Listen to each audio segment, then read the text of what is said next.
Number 1.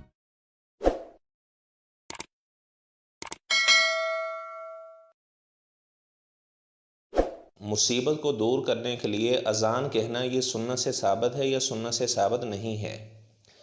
تو میرے بھائیو، یہ بات ذہن میں رکھیں کہ جتنی بھی عبادات ہیں وہ کرنے کے لیے دلیل کا ہونا ضروری ہے۔ بغیر دلیل کے کوئی بھی عبادت نہیں کی جا سکتی۔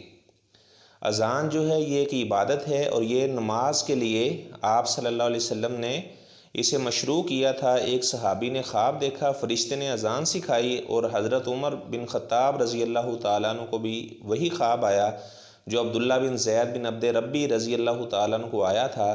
تو آپ صلی اللہ علیہ وسلم نے پھر اس صحابی کو کہا کہ آپ حضرت بلال رضی اللہ تعالیٰ عنہ کو یہ الفاظ بتاؤ۔ تو اس صحابی نے حضرت بلال رضی اللہ تعالیٰ عنہ کو الفاظ بتائے۔ تو یہ 15 کلمات والی اذان ہے جو ہمارے ہاں اذان مساجد میں دی جاتی ہے، اور 11 اقامت کے الفاظ ہیں، یعنی 11 الفاظ ہیں اقامت کے، جب 15 کلمات والی اذان دی جائے گی۔ اگر 19 کلمات والی اذان دی جائے گی تو پھر 17 یعنی کلمات ہوں گے اقامت کے۔ ابو محذورہ رضی اللہ تعالیٰ عنہ کو آپ صلی اللہ علیہ وسلم نے یعنی دوہری اذان سکھائی، جس میں اشہد اللہ الہ الا اللہ، اشہد اللہ الہ الا اللہ، اشہد ان محمد الرسول اللہ، اشہد ان محمد الرسول اللہ، یہ تکرار کے ساتھ ہے۔ یعنی اگر اکہری اذان ہے 15 کلمات والی تو دوہری اذان ہے 19 کلمات والی، تو پھر اقامت ہوگی 17 کلمات والی۔ تو بہرحال یہ اذان ایک عبادت ہے، اور عبادت کی خاص دلیل ہوتی ہے۔ آپ صلی اللہ علیہ وسلم کے زمانے میں جب بھی کوئی مصیبت آئی تو آپ نے کبھی بھی نہیں فرمایا کہ آپ اپنے گھروں کی چھتوں کے اوپر چڑھ جاؤ، آپ اذان دو۔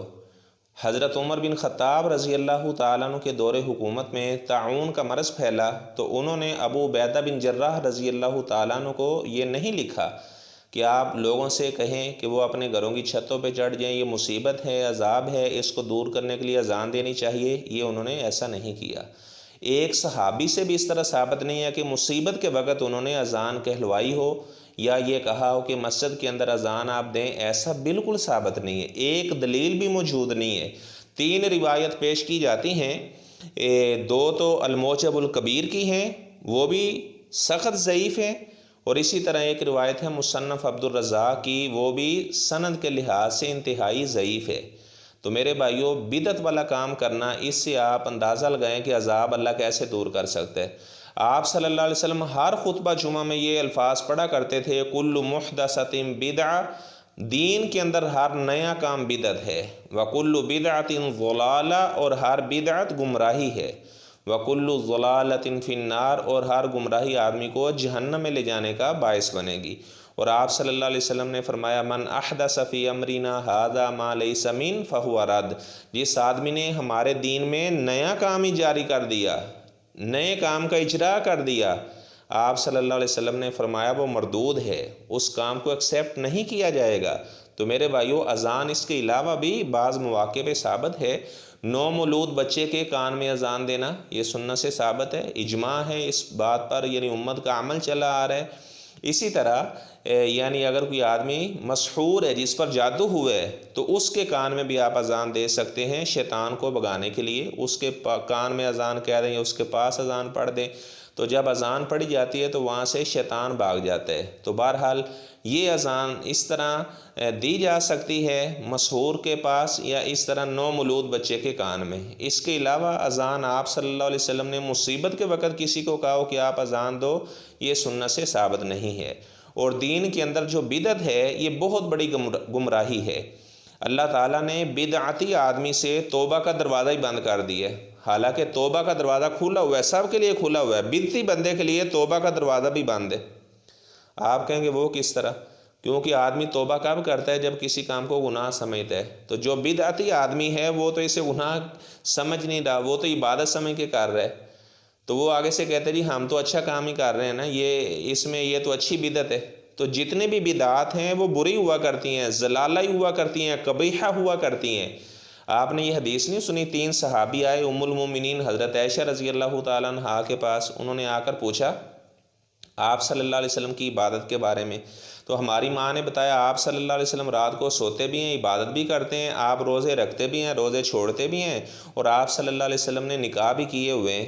تو ایک ان میں سے کہنے لگا جی میں تو کبھی نکاح نہیں کروں گا، آپ صلی اللہ علیہ وسلم تو نبی ہیں نا اللہ کے، تو میں تو لہٰذا میں نکاح ہی نہیں کروں گا، وہ انہوں نے کیے ہوئے ہیں تو وہ تو اللہ کے نبی ہیں نا، تو ان کی عبادت میں کمی نہیں آتی ہوگی، نکاح کرنے سے میری عبادت میں کمی آ جائے گی۔ اس صحابی نے کہا جی عبادت کی غرض سے میں نکاح ہی نہیں کروں گا، کتنی اچھی سوچ ہے۔ اور ایک صحابی کہنے لگا جی میں ساری رات ہی نماز پڑھوں گا، اور ایک صحابی کہنے لگا جی میں ساری زندگی روزے رکھوں گا۔ آپ صلی اللہ علیہ وسلم کی پیاری بیوی حضرت عائشہ رضی اللہ تعالیٰ عنہا نے آپ صلی اللہ علیہ وسلم کو یہ بات بتائی تو آپ نے فرمایا فمن راغب عن سنتی فلیس منی۔ حالانکہ تینوں کا ارادہ کتنا اچھا تھا، فرمایا جس نے میری سنت سے اعراض کیا فلیس منی، تو وہ ہم میں سے نہیں ہے، وہ ہم میں سے نہیں ہے۔ یہاں سے پتہ چلا بدعت حسنہ کا بھی اسلام کے اندر کوئی تصور نہیں ہے۔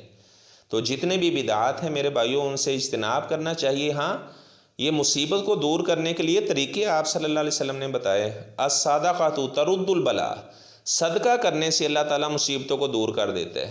آپ یہ کام کر رہے ہیں، آپ صدقہ خیرات کریں، انشاءاللہ اللہ تعالیٰ اس مصیبت کو دور کر دے گا۔ کرونا وائرس یہ دور چلا جائے گا، بھاگ جائے گا، ختم کر دے گا اللہ تعالیٰ اس کو، لیکن آپ سنت والے کام کریں۔ صدقہ کرنا فرمایا کہ یہ رب کے غضب کو ٹھنڈا کر دیتا ہے، اللہ تعالیٰ کا غضب ختم ہو جاتا ہے جب آدمی صدقہ خیرات کرتا ہے۔ تو ویسے اس کے علاوہ عام 5 وقت اذان تو دی جا رہی ہے مساجد کے اندر۔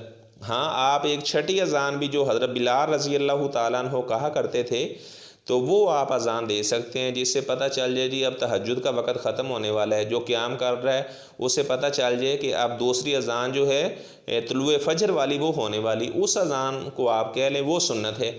لیکن اس طرح مصیبت کو دور کرنے کے لیے اذان دینا میرے بھائیوں یہ قطعی طور پر سنت سے ثابت نہیں ہے۔ تو میرے جو بھائی اس پیغام کو سنیں آگے بھی دوسروں کو پہنچائیں تاکہ تمام ہمارے مسلمان بھائیوں کو دین کا پتہ چلے کہ اصل دین کیا ہے، بدعت کیا ہے، شرک کیا ہے، سنت کیا ہے۔ تو میرے بھائیوں اللہ تعالی ہمیں ہر وہ کام جو سنت سے ثابت اللہ تعالیٰ کرنے کی توفیق عطا فرمائے۔